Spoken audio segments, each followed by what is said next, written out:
While you sleep, your body enters one of the most delicate phases of the day. Blood pressure shifts, circulation slows down. The brain performs cleansing and repair processes that only occur during deep rest. But there is something almost no one considers. What you eat at dinner can directly interfere with these nighttime processes. In adults over 60, the body no longer responds the same way it once did. Blood can become thicker or thinner with very small changes. The kidneys filter more slowly, and the brain depends on a steady, stable flow of oxygen while you sleep. In this context, some foods, even those considered healthy, can silently disrupt nighttime circulation, interact with common medications, and increase the risk of neurological events during sleep. It doesn't happen with pain. It doesn't come with alarms. It happens quietly. Many older adults wake up with dizziness, mild confusion, difficulty speaking, or temporary weakness and attribute it to age, fatigue, or stress. But there is growing clinical evidence that dinner and food combinations play a critical role. This is not a video meant to create fear. It is a video meant to create awareness. Because after 60, eating healthy is no longer enough. Now timing, combination, and form matter. Today we are going to analyze 9 everyday vegetables that, when poorly managed at night, can affect your brain and circulation, and more importantly, how to continue eating them safely. Stay with us. During the night, your brain depends on an extremely precise balance. Blood flow naturally decreases, blood pressure drops, and the cerebral arteries relax to allow neuronal repair. In adults over 60, this balance is far more fragile than it appears. A small change in blood viscosity, mild dehydration, or an unexpected interaction with common medications can be enough to disrupt this delicate system. This is where a factor rarely associated with brain health comes in: dinner. Clinical studies have observed that certain foods eaten at night can modify coagulation, blood pressure, and glucose metabolism precisely during the hours when the brain is most vulnerable. Not immediately, not painfully, but slowly, silently. And here is a fact that surprises many older adults. Most mini cerebrovascular events do not occur during the day, but in the final hours of sleep, when the body is more dehydrated and circulation is slower. Many of these events go unnoticed. They leave no obvious aftermath, but they accumulate. So what does this have to do with healthy foods? After 60, your body processes vegetables differently. Fiber no longer moves through the intestines the same way. Mineral absorption changes, and interactions with medications become far more relevant. Some vegetables act as natural diuretics. Others directly influence blood clotting. Others raise or lower blood sugar faster than you might expect.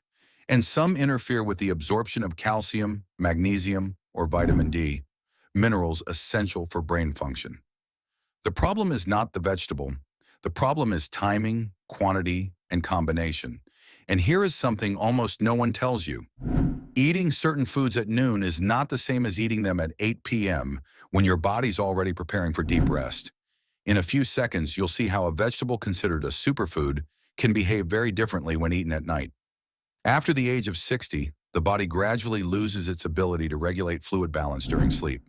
This means that even mild nighttime dehydration can thicken the blood more than expected, increasing the risk of microscopic clots. Now imagine combining that with foods that stimulate diuresis, alter clotting, or affect blood sugar. The result is not always immediate, but the brain registers it. The first vegetable on our list is one you likely eat, believing it protects your heart. But when mismanaged, it can have the opposite effect while you sleep. This video does not seek to eliminate foods. It seeks to help you understand how your body works today, not how it worked 30 years ago. Because eating healthy after 60 does not mean eating less. It means eating with biological intelligence, and what you're about to discover can help you protect your nighttime circulation, improve mental clarity upon waking, and reduce silent risks that are rarely mentioned in medical consultations. Stay with us, because now we begin the countdown, and the first vegetable will surprise you more than you expect. During the night, the brain enters a critical repair phase. Blood pressure drops, circulation slows, and even small imbalances can have a greater impact than you imagine, especially after 60, when blood thickens more easily, kidneys filter more slowly, and many adults take blood thinners, diuretics, or mineral supplements. This is where a rarely mentioned detail appears. Dinner can modify these nighttime processes without causing pain or obvious warning signs, which is why many small cerebrovascular events occur just before waking, leaving only dizziness, mild confusion, or temporary weakness that gets blamed on age. And this is where our countdown begins. Vegetable number 9 has been considered a superfood for decades, recommended for heart and brain health, but after 60, it can become a double-edged sword when combined with calcium or vitamin D, supplements millions of older adults take every night. And that vegetable is spinach. If that already surprises you, number 8 is even more delicate because it doesn't act alone. It directly interferes with common medications, and its danger lies not in eating it, but in eating it inconsistently.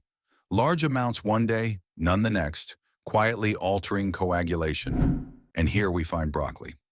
Vegetable number 7 introduces a risk few people consider because it doesn't affect the blood directly, but rather the body's water balance, causing nighttime dehydration without you noticing.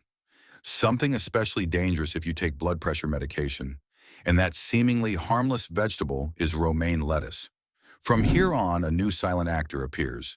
Blood sugar during sleep, because vegetable number 6, although sweet and healthy, can spike glucose and then cause a sharp drop that triggers stress hormones right when the brain should be resting, and we're talking about raw carrots. Many people believe spicy foods always improve circulation, but vegetable number 5 proves otherwise, as it can intensify the effects of blood thinners and make the blood dangerously thin, increasing the risk of bleeding, especially when consumed in capsules or concentrated forms. And here we find jalapenos. The next vegetable is so recommended and elegant that almost no one imagines it could worsen nighttime circulation, but its diuretic effect, combined with common medications, can thicken the blood during sleep, and this refers to asparagus. Then we reach a healthy substitute many people use without question, but that metabolically behaves more like a refined carbohydrate, sharply raising and lowering blood sugar at night, and here enters cauliflower rice. Nearing the end, vegetable number 2 belongs to a family known to cause mild neurological reactions in sensitive individuals, especially when eaten raw at night, altering blood pressure and inflammation. And that vegetable is tomatoes. And finally, vegetable number 1 is perhaps the most unexpected because it appears in traditional dishes and seems harmless.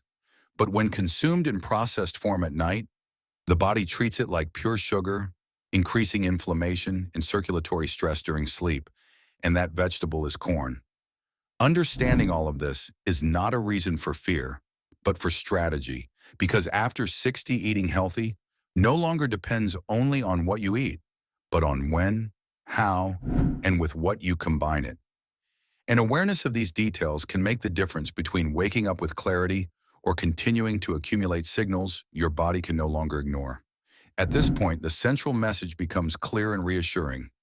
Your body is not failing, it is changing, and many of the signals that appear after 60 are not inevitable punishments of age, but biological responses to stimuli that now affect you differently, especially at night, when the brain and circulation work silently. Understanding how certain vegetables influence hydration, clotting, and glucose does not mean eliminating them, but returning them to their proper place in the day. Because the problem was never spinach, broccoli, or tomatoes, but eating them without strategy in a body that no longer responds like it did at 40. When you adjust timing, combine foods better, hydrate consciously, and stop normalizing symptoms like morning dizziness, mild confusion, or unexplained fatigue, you begin to notice something powerful. You wake up with greater clarity, more stability, and more trust in your own body. This is the true goal of intelligent nutrition after 60, not living in fear or restriction, but living with knowledge. Because knowledge doesn't scare, it protects. And every small adjustment you make today, a simpler dinner, moving a vegetable to lunchtime, a glass of water before bed, can make an enormous difference in your rest, your brain, and your long-term independence. If this content helped you understand something no one had explained this way before, I invite you to subscribe to the channel, because here we don't talk about trends or miracle solutions. We talk about real health for real life after 60. And if you'd like to contribute even more, leave a comment telling us where you're watching from or what habit you're going to change starting today, because your experience could be exactly the signal someone else needs to start taking better care of themselves. Always remember this: age is not the problem, lack of information is. And when you choose to eat with awareness, sleep with calm, and listen to your body, you are not aging. You are exercising your wisdom.